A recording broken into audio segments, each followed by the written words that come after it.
31 беттегі 7-ші есеп. Асы 630 бірінші қосылғыш 36 бөлу 3 екінші қосылғыш. Осының мәнін табу керек. Олай болса, қосу амалын ортасына қоямыз.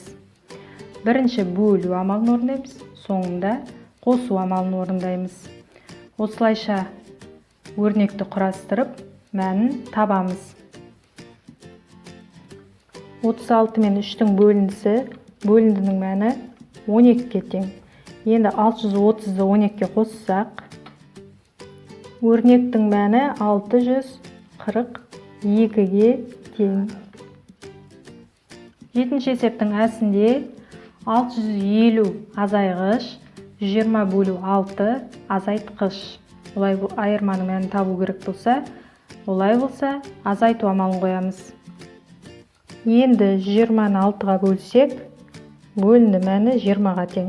650-ден 20-ны азайтсақ, 630-ға тең. Өрнегіміздің мәні 630. 8-ші есеп теңдеуді шеш.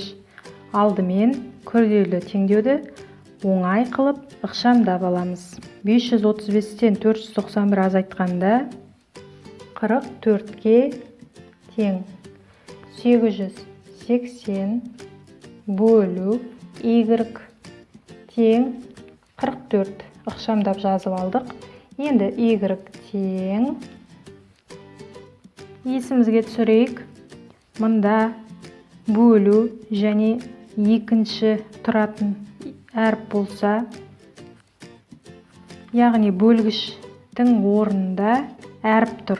Және мұнда бөлу амал тұрса, біз бөле береміз.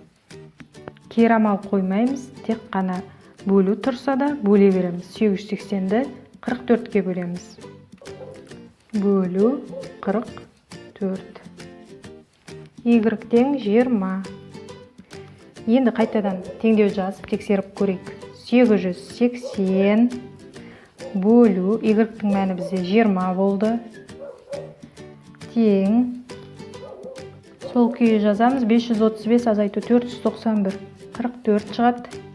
880 20-ға бөлсек, тағы да 44. Енді 44 пен 44 тең.